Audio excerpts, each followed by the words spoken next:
الحمد لله العزيز القهار، والصلاة والسلام على النبي المختار وعلى آله الأطهار وأصحابه الأحيار.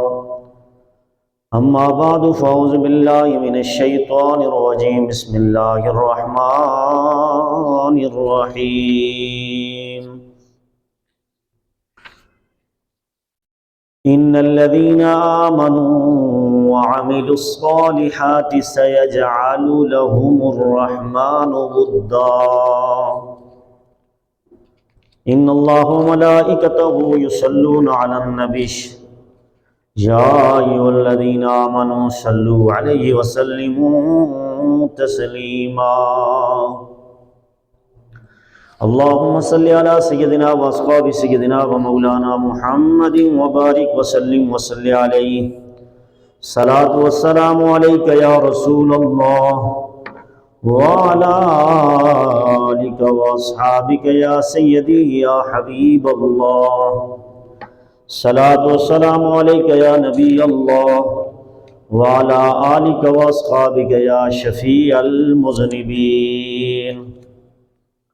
اللہ تبارک تعالیٰ جل جلالہ وعم نوالہ وعظم شانہ واتم برہانہ کی حمد و ثنا اور حضور سرور کائنات مفخر موجودات جناب محمد الرسول اللہ صلی اللہ علیہ وسلم کے دربار گہر میں ہدیہ درود و سلام عرض کرنے کے بعد نہایت ہی معزز سامعین و ناظرین، اللہ رب العزت کا لاکھ لاکھ شکر ہے کہ اللہ رب العزت نے آج جمعۃ المبارک کا مقدس دن ہم سب کو پھر دوبارہ نصیب فرمایا.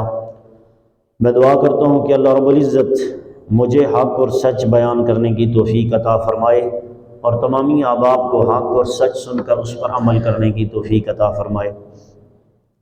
حضرات محترم، آج ہمارا موضوع ہے مقام ولایت. اس حوالے سے کرامات اولیاء کے حوالے سے چند باتیں اب احباب کے سامنے بیان کروں گا کہ جب اللہ رب العزت اپنے بندوں سے پیار کرتا ہے تو پیار کرنے کے بعد انہیں کمال عطا فرماتا ہے، اور ان کمالات میں بھی پھر درجے ہیں. تقریباً 5 سے 6 چیزیں ہیں اللہ رب العزت اپنے بندوں کو ان کے مقام کے مطابق عطا فرماتا ہے، اور اس کے لیے انشاءاللہ قرآن و سنت کے اجماعی عقیدے کے مطابق آپ کے سامنے وہ ساری چیزیں میں رکھ رہا ہوں، اس امید کے ساتھ کہ اللہ رب العزت مجھے صحیح سمجھانے کی اور آپ سب کو سمجھ کر اس پر عمل کرنے کی توفیق عطا فرمائے. اس میں پہلی چیز یہ ہے کہ اللہ رب العزت کی شان کے ساتھ اس سے رب سے کوئی چیز صادر ہو، رب کوئی کام کرے، رب سے کوئی کمال سامنے بندوں کے آئے کہ جس میں پاور رب ذوالجلال کی ہو، تو اس کمال کو ہم قدرت کہیں گے. کیا کہیں گے؟ قدرت. یعنی کہ یہ قدرت اس کی شان ہے، اس نے یہ کام کر دیا، اس کے علاوہ کوئی بھی نہیں کر سکتا. یہ پہلے نمبر پر جو چیز ہے اسے قدرت کہتے ہیں. یہ صرف فقط اللہ تبارک تعالیٰ کے لیے خاص ہے، اس کے علاوہ کسی کے لیے بھی یہ جائز نہیں ہے کہ وہی جو چیز اللہ رب العزت کی صفات میں، مقام میں، افعال میں ہو، وہ صرف اللہ کی ذات کے لیے خاص ہے. کسی بندے کے لیے، کسی نبی کے لیے، کسی ولی کے لیے، کسی فرشتے کے لیے ماننا محال ہے، اور اگر مان لیا تو یہ عقیدہ شرک ہو جائے گا. یہ عقیدہ شرک ہو جائے گا. خاص اللہ تعالیٰ کی ذات کے لیے لفظ قدرت کا استعمال ہوتا ہے. کیا؟ سیم وہی عمل اگر نبوت سے پہلے، نبوت سے جس بندے کو اللہ نبی بنانا چاہتا ہے یا رسول بنانا چاہتا ہے، اس نبی اور رسول بنانے سے پہلے اگر اس بندے سے صادر ہو جو ابھی نبی بھی نہیں اور رسول بھی نہیں، لیکن اللہ اسے نبی بھی بنائے گا یا رسول بنائے گا، اس سے اگر یہ صادر ہو تو اسے ارہاس کہتے ہیں۔ کیا کہتے ہیں؟ ارہاس۔ اب مثال کے طور پر میں نے قدرت کا لفظ بولا تو قدرت میں مردوں کو زندہ کرنا میں یہ رب کی شان ہے۔ کس کی شان ہے؟ مردوں کو زندہ کرنا رب کی شان ہے۔ کسی کو شفا عطا کرنا رب کی شان ہے۔ شفاعت کا مالک کون ہے؟ اللہ۔ لیکن اگر مطلقاً اللہ شفاعت کا مالک ہے تو نبی کے بارے میں یہ کہنا ولی وہ شفاعت کریں گے، پھر حافظ قرآن بھی شفاعت کرے گا، پھر عالم دین 70 افراد کی شفاعت کرے گا، حافظ قرآن 10 بندے بھی شفاعت کرے گا، شہید بھی شفاعت کرے گا، تو ایک کچا بچہ بھی شفاعت کرے گا۔ حتیٰ کہ حدیث میں آتا ہے قیامت کے دن ایک مسجد کے امام صاحب ہوں گے، وہ اللہ کی بارگاہ میں عرض کریں گے مولا میں اس بندے کی سفارش کرتا ہوں جو میرا نمازی ہے، اس نے کیا کیا تھا؟ تیرا نمازی ہے، تیرے پیچھے نماز پڑھی۔ اللہ کی بارگاہ میں وہ مولانا صاحب عرض کریں گے امام صاحب کہ اس نے مجھے ایک مرتبہ ایک گھونٹ پانی دیا تھا، کیا پینے کے لیے ایک گھونٹ دیا تھا، میں اس کی شفاعت کرتا ہوں۔ اللہ فرمائے گا جا اس اے امام صاحب مولانا صاحب اس کو لے کے جنت میں چلے جائیں۔ تو اگر کلیتاً شفاعت کا مالک اللہ ہے تو اگر مصطفیٰ کو جو شفاعت دی گئی، جسے شفاعت کبریٰ، شفاعت صغریٰ، پھر اولیاء کو، پھر شہداء کو، پھر حفاظ کو، پھر قراء کو، پھر کئی درجے ہیں، پھر صحابہ کو، پھر تبع تابعین کو، ان کو بھی تو شفاعت دی گئی ہے نا، یہ بھی تو شفاعت کریں گے۔ تو بتایا جا رہا ہے جو اللہ شفاعت کرے گا تو وہ اس کی قدرت ہے۔ کیا ہے؟ اس کی قدرت ہے۔ اور جو نبی شفاعت کرے گا یہ اللہ کی عطا سے کرے گا، جو ولی شفاعت کرے گا اللہ کی عطا سے کرے گا۔ ود بلیسنگ از اللہ، بغیر اللہ کی پاور کے کوئی پتا بھی نہیں ہل سکتا، ہلا نہیں سکتا، کوئی مکھی کا پر بھی نہیں بنا سکتا۔ لیکن اگر اللہ چاہے تو مکھی تو چھوٹی چیز ہے۔ قرآن سورہ آل عمران آیت نمبر 49 قرآن کہتے ہیں تم مکھیوں کی بات کرتے ہو کہ کوئی مکھی بھی نہیں بنا سکتا۔ کہا مکھی کی بات کرتے ہو، میرا پیغمبر عیسیٰ وہ تو مٹی کے پرندے بناتا ہے اور اس میں پھونک مارتا ہے، وہ زندہ ہو جاتے ہیں۔ وَأُبْرِئُ الْأَكْمَحَ وَالْأَبْرَصَ وَأُحْيِي الْمَوْتَىٰ بِإِذْنِ اللَّهِ، لیکن وہاں لفظ کیا ہے؟ بِإِذْنِ اللَّهِ، with blessing is Allah, power Allah کی، طاقت اللہ کی عطا سے جناب عیسیٰ علیہ السلام نے مردوں کو بھی زندہ کر دیا اور ہاتھ سے پرندے بنا دیے۔ پرندہ بڑا ہوتا ہے یا مکھی بڑی ہوتی ہے؟ تو وہ جو مکھی والی آیت ہے کہ اللہ کی بارگاہ میں کوئی مکھی کا پر، مکھی ان پر بیٹھ جائے وہ مکھی کو اٹھا بھی نہیں سکتے، مکھی کا پر بھی نہیں بنا سکتے، تو وہ بتوں والی بات ہے۔ کس کی ہے؟ اللہ بتوں کو کہہ رہا ہے، وگرنہ اللہ نے اپنے نبیوں کو اور رسولوں کو ولیوں کو بڑی شان عطا فرمائی ہے۔ اب اللہ سے کوئی اس طرح کا فعل صادر ہو اسے قدرت کہیں گے کہ اللہ نے کسی کو زندہ کیا؟ اللہ کی قدرت ہے، وہ کر سکتا ہے۔ وہ الحی القیوم یخرج الحی من المیت، وہ زندوں سے مردے پیدا کرتا ہے، مردہ سے زندہ پیدا کرتا ہے، یہ اس کی شان ہے۔ وہ عدم سے وجود میں لاتا ہے کہ ہم پہلے نہیں تھے، ہمارا وجود نہیں تھا، لیکن ہم اسے، اس کی یہ شان ہے، اس نے ہمیں پیدا کیا، ہم عدم میں تھے، عدم غیر موجودگی، بعد میں ہم وجود میں، وجود کی صورت میں آئے، یہ اللہ کی شان ہے۔ لیکن یاد رکھیں جو اللہ سے جو چیز صادر ہو وہ چیز اگر کسی نبی سے صادر ہو اسے معجزہ کہیں گے۔ کیا کہیں گے؟ کہ یہ نبی کا رسول کا معجزہ ہے۔ اور اسی طرح کسی ولی سے صادر ہو تو اسے کرامت کہتے ہیں۔ کیا کہتے ہیں؟ کرامت۔ لیکن یہ ذہن میں رکھیں اسے خرق عادت کہتے ہیں۔ کیا؟ عادت سے ہٹ کے، مثال کے طور پر خرق عادت میں بتانا چاہتا ہوں، خرق عادت یہ عادتاً کبھی سورج مغرب سے طلوع نہیں ہوا، کیا آج تک کبھی سنا ہے کہ آپ مغرب سے تو غروب ہوتا ہے، ڈوبتا ہے، اور اگر ہو جائے مغرب سے طلوع نکلنا تو یہ خرق عادت ہوگا؟ کیا ہوگا؟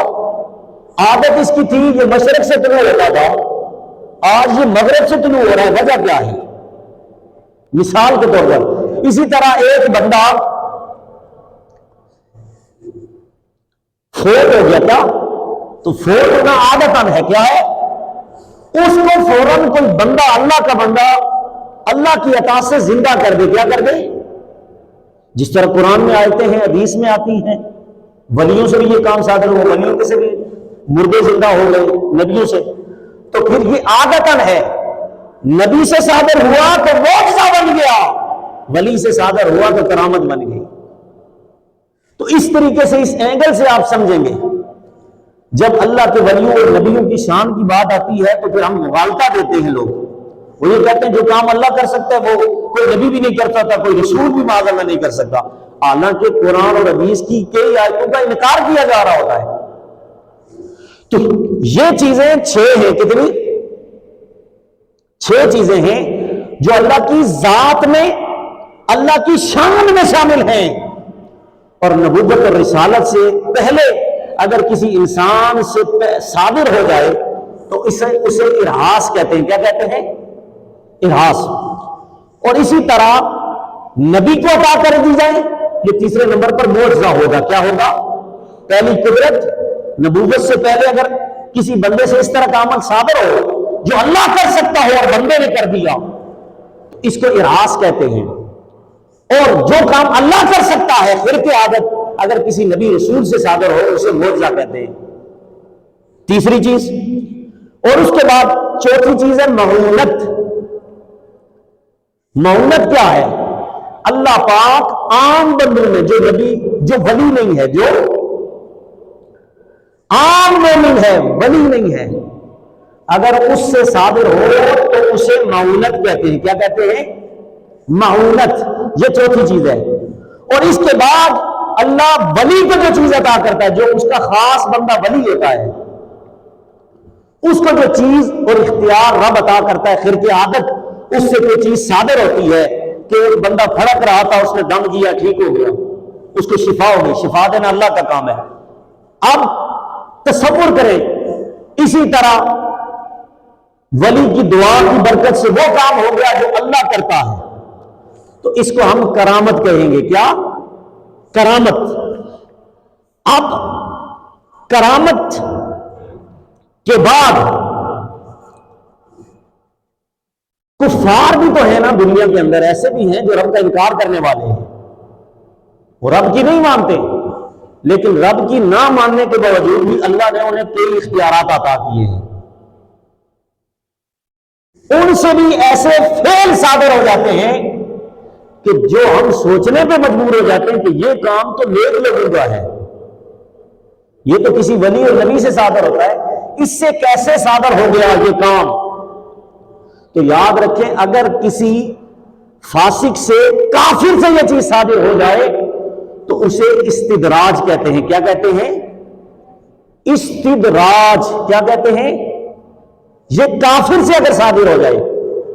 اور اس کے بعد 7 نمبر چیز، یہ 6واں درجہ ہے۔ پہلا قدرت، ارہاس، معجزہ، معونت، اس کے بعد کرامت، اور کرامت کے بعد استدراج، اور استدراج کے بعد ایک چیز ہے اہانت۔ کیا؟ اہانت۔ اہانت کا مطلب ہونا الٹ ہو جانا۔ کیا؟ ایک کام جو کرنے والا ہے وہ کرے اور وہ کام الٹ ہو جائے، پہلے سے بھی بگڑ جائے۔ کیا؟ پہلے سے بگڑ جائے، اسے اہانت کہتے ہیں۔ اب اس کی مثال کیا ہے؟ قدرت بھی آپ کو سمجھا چکا، ارہاس، قدرت کے دائرے میں کوئی بندہ نبوت رسالت سے پہلے اگر اسے مل جائے اسے ارہاس کہتے ہیں۔ پھر اگر نبی ولی، نبی کو رسول کو عطا کر دیا جائے تو معجزہ، اور پھر ولی سے پہلے، ولایت ملنے سے پہلے اللہ کسی بندے کو کوئی کمال عطا کر دے جو خرق عادت صادر ہو تو اسے ارہاس کہیں گے، مہونت کہیں گے، اور اس کے بعد کسی کافر سے اگر وہ عمل صادر ہو جائے تو اسے استدراج کہتے ہیں۔ اور استدراج کے بعد یہ ساتویں چیز اہانت، کہ اگر بندہ کوئی کام کرے تو وہ کام سب کے سامنے ارادہ کرے میں یہ کام کرنے لگا، وہ کرے وہ کام الٹ ہو جائے، اسے اہانت کہتے ہیں۔ کیا کہتے ہیں؟ اب اہانت کی مثال سنیں، میرے اور تیرے نبی کے پاس، اب موجہ بھی سن لیں اور اہانت بھی سن لیں۔ میرے نبی کے پاس کچھ لوگ آئے، انہوں نے عرض کی یا رسول اللہ ہمارا ایک کنواں ہے، ہم نے کنواں کھودا اور اس کنویں میں پانی کھارا ہے، پھیکا ہے۔ کیا ہے؟ پانی جو ہے وہ کھارا اور پھیکا ہے، کڑوا ہے۔ تو یا رسول اللہ آپ کرم فرمائیں، آئیں دعا فرمائیں وہ پانی ہمارا میٹھا ہو جائے۔ کیا؟ پانی میٹھا ہو جائے۔ اب حضور چلے گئے۔ بڑی لطیف حدیث ہے، سنیے۔ میرے نبی کے پاس جب وہ وفد آیا ایک علاقے کا کہ اس طرح کنواں انہوں نے بنایا، کنویں کا پانی پھیکا ہو گیا، اتنا خرچہ، اتنی کھدائی، سب کچھ ہوا، پانی پھیکا نکل آئے تو بندے کی ساری پانی محنت پہ پانی گر جاتا ہے۔ تو بھائی اتنی محنت کی، اب جب وہ اس مشکل میں پڑے تو آئے سیدھے میرے مصطفیٰ کریم کے دروازے پر، میرے مصطفیٰ کریم ساتھ چل پڑے۔ وہاں جا کر میرے نبی نے نہ دعا کی نہ کچھ اور کیا، بس میرے نبی نے اپنا تھوک مبارک، کیا تھوک مبارک، لعاب دام اس کنویں کے اندر ڈالا۔ کیا ڈالا؟ کنویں کھارا، پھیکا، کڑوا پانی، چینی ڈالنی چاہیے میٹھا ہو جائے، یا قدرتی طور پہ اللہ کی طرف سے ہو۔ لیکن اب جا رہے میرے نبی، اور میرے نبی نے وہاں تھوک مبارک لعاب دان ڈال دیا اس کنویں کے اندر، مڈیر میں کھڑے ہو کر۔ جو ہی میرے نبی نے لعاب دان کا ایک قطرہ اس کے اندر پھینکا تو وہ پانی میٹھا ہو گیا، پانی میٹھا ہو گیا۔ یہ میرے نبی کا معجزہ، پانی میٹھا ہو گیا۔ اب اتنے سے لعاب دان سے پورے پانی کے اندر وہی جو پانی اس کے اندر اب موجود ہے وہی میٹھا نہیں ہوا۔ جب تک وہ کنواں رہا تب تک میرے نبی کا یہ معجزہ بتاتا ہے کہ وہ پانی میٹھا رہا۔ اسے کہتے ہیں معجزہ۔ کیا؟ یہ میرے نبی کا کہ عقل میں سمجھ نہیں آئے، یہ چیز عقل ادراک نہ کر سکے۔ معجزے کی ڈیفینیشن یہ ہے جس کا عقل ادراک نہ کر سکے اسے معجزہ کہتے ہیں، جسے عقل ادراک نہ کر سکے اسے کرامت کہتے ہیں، جسے عقل سمجھ نہ سکے اسے مہونت کہتے ہیں، اسے قدرت کہتے ہیں، اسے ارہاس کہتے ہیں، اسے مہونت کہتے ہیں، اسے استدراج کہتے ہیں، اسے اہانت کہتے ہیں۔ یہ 8 چیزیں ہیں جو عقل سے اس کو توڑا نہیں جا سکتا۔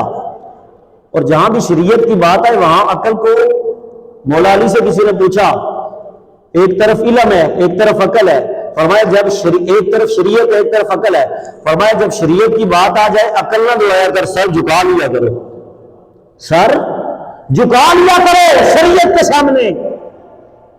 عقل بندے کو گمراہ بھی کر سکتی ہے کہ میرا یہ خیال ہے ایسا ہونا چاہیے ایسا۔ اب یہاں پر سنیے، اب یہ تھا معجزہ کہ کنواں میٹھا ہو گیا، کنویں کا پانی میٹھا ہو گیا۔ جب لوگوں میں یہ مشہور ہو گیا کہ نبی وہ ہوتا ہے کہ جس سے یہ معجزہ صادر ہو، بڑا مشہور ہو گیا یہ معجزہ میرے نبی کا مدینے مکے میں، اسی دور میں میرے مصطفیٰ کریم علیہ السلام کے دور پاک میں ایک جھوٹے شخص نے جس کا نام ہے مسیلمہ کذاب، کیا نام ہے؟ اور بخاری کے اندر 6 جگہ پر حدیث موجود ہے، 3621 نمبر اور 8374 نمبر اور 4375 4379 اور 7034 7037 6 مقام پر حدیث موجود ہے۔ مسیلمہ کذاب نے بھی جھوٹا نبوت کا دعویٰ کیا، ایک طرف سچا رسول میرا نبی، کنویں میں تھوک مبارک ڈالا، پورا کنواں میٹھا ہو گیا، کبھی پھیکا نہ ہوا، لوگ پانی پیتے رہے۔ اس مسیلمہ کذاب کے پاس اس نے نبوت کا دعویٰ کر دیا میرے نبی کے دور میں، جھوٹا نبوت کا دعوے دار۔ اس کے ماننے والے اس کے پاس چلے گئے، حضرت جی آپ نے اپنے آپ کو نبی کہا، کیا کہا معاذ اللہ؟ اپنے آپ کو نبی اور رسول کہا۔ آئیے نظر چلیے، وہ جو محمد رسول اللہ کے سچے نبی ہیں، انہوں نے پھیکے کنویں میں اپنا لعاب دان ڈالا، وہ میٹھا ہو گیا۔ آپ بھی ذرا کوشش کریں نا، آپ نبی ہیں تو آپ بھی جا کر اس کنویں میں ذرا پھونک ڈالیں تاکہ ہمارا وہ کنواں اس کا پانی میٹھا ہو جائے۔ اب یہاں پر حق اور باطل کا امتیاز پتہ چلتا ہے، ایک نمبر کون ہے، دو نمبر کون ہے۔ مسیلمہ کذاب جھوٹا تھا، نبوت کا دعوے دار۔ اب سنیں، جب لوگ اس کو لے چلے، یہ نبی تو تھا نہیں، میرے نبی کے دور میں اس نے نبوت کا دعویٰ کیا تھا۔ مسیلمہ کذاب اور سیدنا صدیق اکبر نے کئی ہزار صحابہ کے ساتھ اس کے ساتھ جنگ کی تھی کہ اس نے جھوٹا نبوت کا دعویٰ کیا، اور 1200 صحابہ اکرام شہید ہو گئے ختم نبوت کے مسئلے پہ۔ کسی اور مسئلے میں اتنے صحابہ شہید نہیں ہوئے، ختم نبوت کا مسئلہ اتنا ضروریات دین میں سکا، 1200 صحابہ مسیلمہ کذاب کے ساتھ جنگ کر کے شہید ہو گئے۔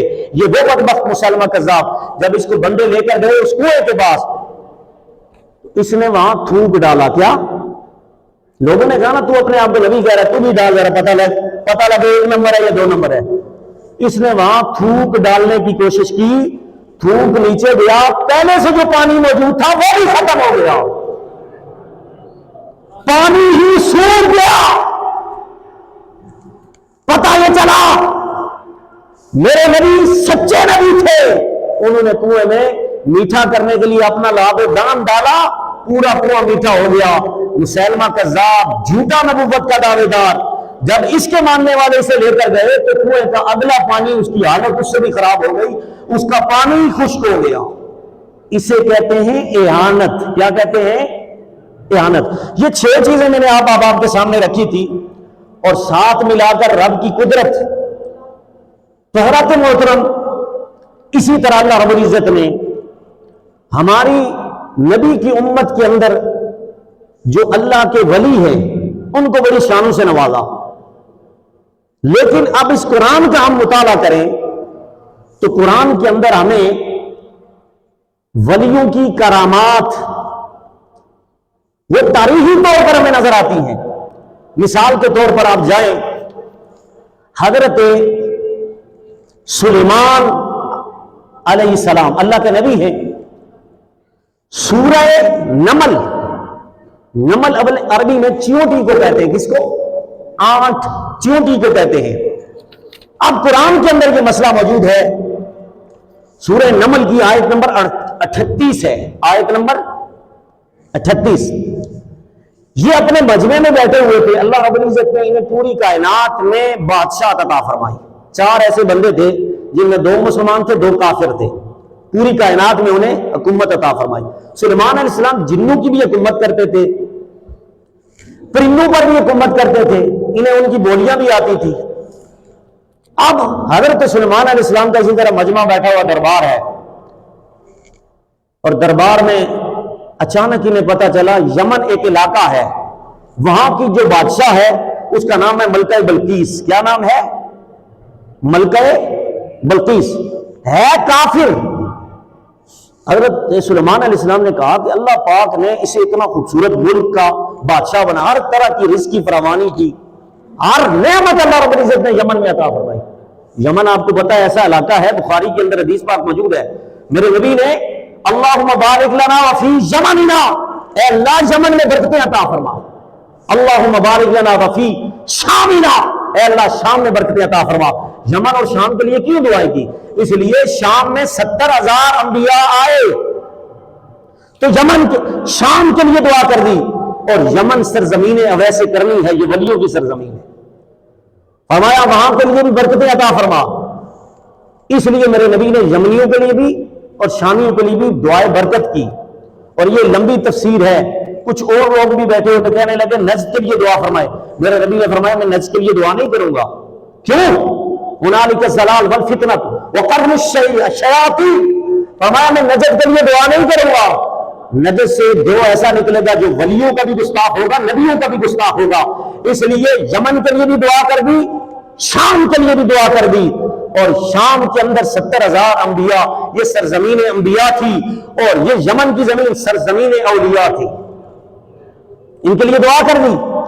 اب یہاں پر سنیے، یمن میں وہ حکومت کرتی تھی ملکہ بلقیس، حضرت سلیمان علیہ السلام نے اس کو لیٹر لکھا، خط لکھا، آؤ ہم تم سے ملاقات کرنا چاہتے ہیں، تمہیں دعوت دینا چاہتے ہیں کہ اللہ کو مان لو۔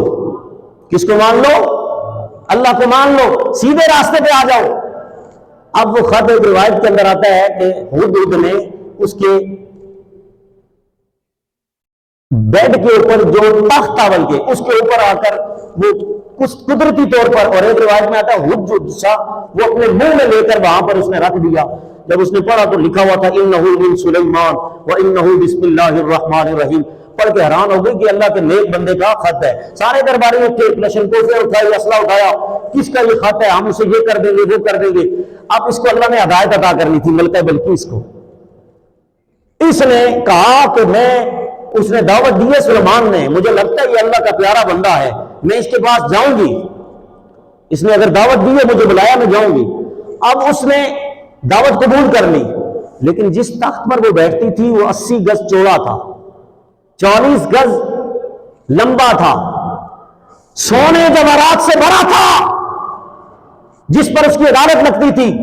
روایت کے اندر آتا ہے 200 افراد صرف اس تخت کی جس پر ملکہ بلقیس اپنی عدالت لگاتی تھی اس کی صفائی پر اس نے مقرر کیے تھے 200 افراد۔ کتنے؟ سونے جواہرات ہیرے سے مرصع۔ ادھر سلیمان علیہ السلام اپنے درباریوں میں بیٹھے ہیں اور انہوں نے اعلان کر دیا، اپنے جن بھی بیٹھے ہوئے ہیں، ان کے صحابہ بیٹھے ہوئے ہیں، ان کے کلمہ پڑھنے والے سارے بیٹھے ہوئے ہیں۔ حضرت سلیمان علیہ السلام نے اعلان کیا، قال یا ایھا الملأ ایکم یاتونی بعرشیا قبل ان یاتونی مسلمین۔ سورہ نمل کی آیت نمبر 38۔ حضرت سلیمان علیہ السلام نے اعلان کیا، اے سردارو، تم میں کون ہے میرے درباریوں میں کون ہے میرے پاس لائے اس کا تخت اس کے آنے سے قبل، تاکہ وہ میرے پاس آئے فرما بردار ہو کر۔ فرمایا اس ملکہ بلقیس سے اٹھنے سے پہلے پہلے، یہاں پہنچنے سے پہلے پہلے اس کا تخت جو 80 گز لمبا 40 گز چوڑا سونے جواہرات سے بھرا ہوا کون لا سکتا ہے؟ اب کسی کی جرت نہیں تھی، سارے جن تھے، بڑے بڑے طاقتور انسان تھے حضرت سلیمان علیہ السلام کے دربار میں، کسی کی جرت نہ ہوئی۔ ایک کونے میں سے ایک دیو بولا، جن بولا، کیا بہت پاور والا جن بولا، قال عفریت من الجن ام آتیک بہ قبل ان تقوم من مقامک وانی علیہ لقوی امین۔ قرآن سورہ نمل کی آیت نمبر 39۔ ایک بہت بڑا جسم والا، بڑے طاقت والا، امین امانت دار جن بولا، کہنے لگا اے سلیمان، میں آپ کی مجلس برخاست ہونے سے پہلے پہلے اس تخت کو آپ کے قدموں میں رکھ دوں گا۔ لیکن محفل برخاست ہونے سے پہلے، یعنی کہ زور سے پہلے پہلے آپ کے قدموں میں میں تخت لا کے رکھ دوں گا۔ یہ کس کی طاقت تھی؟ جن کی تھی۔ لیکن یہ جن وہ ہے جو انسان کے کنٹرول میں بھی تو آ جاتا ہے نا۔ اللہ نے ساری کائنات میں انسان کو جتنا تصرف عطا کیا وہ جن کو نہیں عطا کیا۔ جن نے کہا دوسرے ملک سے میں زور سے پہلے پہلے میں آؤں گا۔ اب اگر سلیمان علیہ السلام کے پاس علم ہوتا یا علم نہ ہوتا تو کہتے نہیں نہیں ٹھیک ہے لے آؤ، زور سے پہلے لے آؤ۔ لیکن اللہ نے حضرت سلیمان علیہ السلام کو بھی علم غیب عطا کیا تھا، وہ اپنے علوم سے جانتے تھے کہ میرے مجمع میں ایک بندہ ایسا موجود ہے وہ اس سے پہلے بھی لا سکتا ہے، اس سے پہلے بھی یہ تخت لا سکتا ہے۔ اب سنیں دوبارہ اعلان ہوا، کون لائے گا؟ مجھے اس سے پہلے چاہیے قرآن، سورہ نمل آیت نمبر 40، قرآن کہتا ہے قال الذی عنده علم من الکتاب آتیک بہ قبل ان يرتد اليك طرفك من مقامك فلما رآه مستقرا عنده قال هذا من فضل ربی۔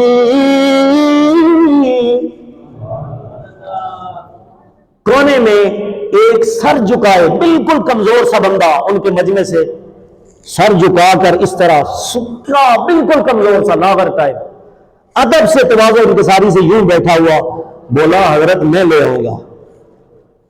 کب لائے گا؟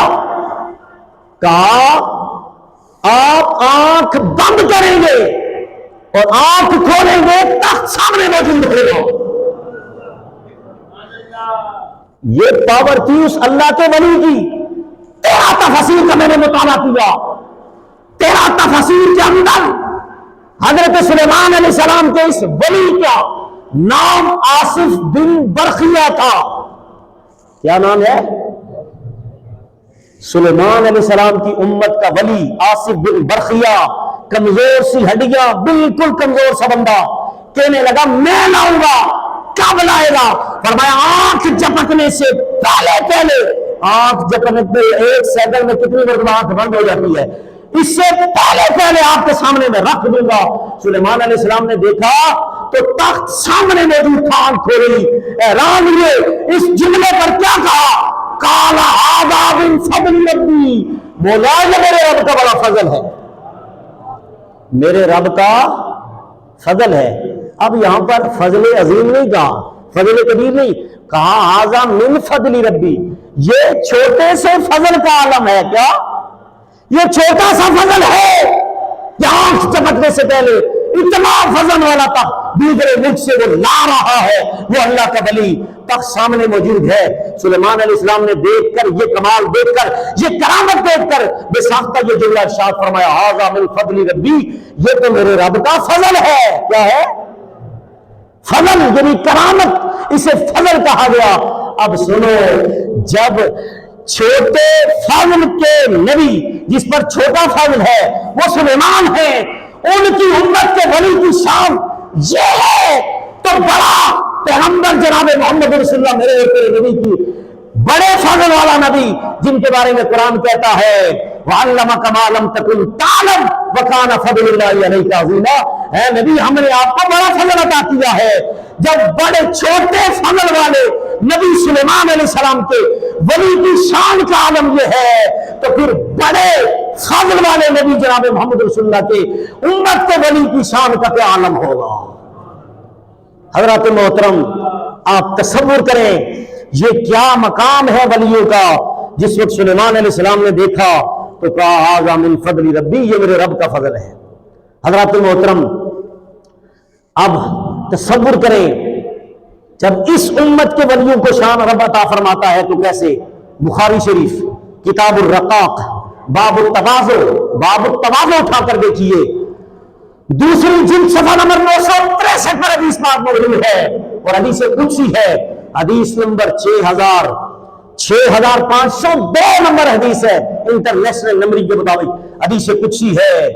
اب اللہ رب العزت بتانا چاہتا ہے میں مصطفیٰ کی امت کو کیا کمال عطا فرماتا ہوں۔ سنو، میرے مصطفیٰ کریم نے فرمایا، رب فرماتا ہے ما یزال عبدی یتقرب الی بالنوافل حتی احببتہ، کنت سمعہ الذی یسمع بہ وکنت بصرہ الذی یبصر بہ وکنت یدہ التی یبطش بہا وکنت رجلہ التی یمشی بہا لئن سألنی لأوتینہ من عادلی ولیا فقد آذنتہ بالحرب فترددی عن نفس مؤمن فهو یکرہ الموت وانا اکرہ المساۃ۔ یہ حدیث قدسی ہے، اور حدیث قدسی اس کو کہتے ہیں کہ جس میں بات رب کی ہو اور اس کو روایت کرنے والا امام الانبیاء ہو۔ اب سنیے میرے مصطفیٰ کریم کے غلاموں، حدیث میں آتا ہے میرے مصطفیٰ کریم فرماتے ہیں، اللہ فرماتا ہے جب بندہ فرائض پورا کرنے کے بعد فرائض جب پورے ہو جائیں اس کے، یہ جو فرض چیزیں ہیں یہ پوری ہونے کے بعد نفل پڑتا ہے، اسے میں یہ کمال عطا کرتا ہوں، حتی احببتہ، میں اس سے پیار کرنے لگ جاتا ہوں۔ یا اللہ اسے تو پیار کرتا ہے، پیار کے بعد اسے کمال کیا عطا کرتا ہے؟ جب میں اسے پیار کرتا ہوں، رب کہتا ہے کنت سمع الذی یسمع بہ، میں اس کے کان بن جاتا ہوں جس سے وہ سنتا ہے، وکنت بصر الذی یبصر بہ، میں اس کی آنکھیں بن جاتا ہوں جس سے وہ دیکھتا ہے، وکنت جرح التی یبطش بہ، میں اس کے ہاتھ بن جاتا ہوں جس سے وہ پکڑتا ہے، وکنت رجلہ التی یمشی بہ، میں اس کے پاؤں بن جاتا ہوں جس سے وہ چلتا ہے، وکنت لسانہ الذی ینطق بہ، میں اس کی زبان بن جاتا ہوں جس سے وہ بولتا ہے۔ لئن سألنی لأعطینہ، جو مجھ سے مانگتا ہے میں اسے عطا کر دیتا ہوں۔ یعنی ولی جو مانگتا ہے اللہ اسے، اسی لیے ہم ولیوں کے پاس دعا کروانے کے لیے جاتے ہیں، کیوں؟ وہ جو مانگتا ہے اللہ کہتا ہے میں اس کو قبول کر لیتا ہوں۔ وَكُنْتُ يَدَهُ الَّتِي يَبْطِشُ بِهَا وَكُنْتُ رِجْلُهُ الَّتِي يَمْشِي بِهَا لَئِنْ سَأَلَنِي لَأُعْطِيَنَّهُ۔ رب کہتا ہے اتنے میں جب اسے کمال عطا کرتا ہوں نا، تو اگر کوئی بندہ اس کا منکر ہو جائے، اس ولی کی شان کو نہ مانے، تو پھر سنو، اگر اس کا کوئی بغضی آ جائے، رب کہتا ہے من عاد لی ولیا فقد آذنتہ بالحرب، لوگوں سنو، جو میرے ولی کا دشمن ہو جاتا ہے اتنے شان عطا کرنے کے بعد، میں اس سے اعلان جنگ کرنے لگا ہوں۔ اعلان جنگ کون کر رہا ہے؟ اللہ۔ کس سے؟ ولیوں کے دشمن، ولیوں سے بغض رکھنے والے، ولیوں کی شان کو نہ سمجھنے والے اور ولیوں کی بے ادبی کرنے والوں کے بارے میں رب کہہ رہا ہے میں ان سے اعلان جنگ کرتا ہوں۔ دو جگہ پر رب نے اعلان جنگ کا اعلان کیا۔ ایک سود خوروں کے لیے قرآن نے کہا جو سود خور ہیں ان سے بھی میں اعلان جنگ کرتا ہوں، اور جو میرے دوستوں ولیوں کے دشمن ہیں میں ان سے بھی اعلان جنگ کر رہا ہوں۔ یہ دو مقام اہم سننے والے ہیں، ایک عمل ہے ایک عقیدہ ہے۔ یہاں پر رب نے اعلان جنگ کا اعلان کر دیا کہ پیار ہو گئے مجھ سے، میرے یاروں سے تم نفرت کرتے ہو، بغض کرتے ہو، میں تم سے اعلان جنگ کر رہا ہوں۔ حضرت محترم، پھر رب یہ کمال اسے دیتا ہے ولی کو۔ کمال سنیے، اب ہماری موت کا وقت قریب آئے، ایک سیکنڈ آگے ایک نہ پیچھے، عین وقت پر اسرائیل آ کر ہماری روح قبض کر لیتا ہے، لیکن ولیوں کی شان کا عالم سنیے۔ فَتُرَدُّ بِهَا النَّفْسِ مُؤْمِنٍ فَهُوَ يَكْرَهُ الْمَوْتَ وَأَنَا أَكْرَهُ الْمَسَاءَةَ۔ لوگوں، جب ولی کی موت کا وقت قریب آتا ہے، اللہ اسرائیل کو بھیجتا ہے، اسرائیل چلے جاؤ، جا کر اس میرے ولی سے پوچھو مرنا چاہتے ہو یا کہ نہیں؟ اگر میرا ولی مرنا چاہے تو اسے موت دے دی جاتی ہے، اگر ولی چاہے میں نہیں مرنا چاہتا فَتُرَدُّ بِهَا النَّفْسِ مُؤْمِنٍ فَهُوَ يَكْرَهُ الْمَوْتَ وَأَنَا أَكْرَهُ الْمَسَاءَةَ۔ اللہ فرماتا ہے جاؤ پیچھے پلٹو، اس کو اب موت نہیں دینی، جب چاہے مرے۔ حضرات محترم، یہ ہے ولیوں کی شان، اللہ سمجھنے کی توفیق عطا فرمائے۔ وآخر دعوانا الحمدللہ رب العالمین۔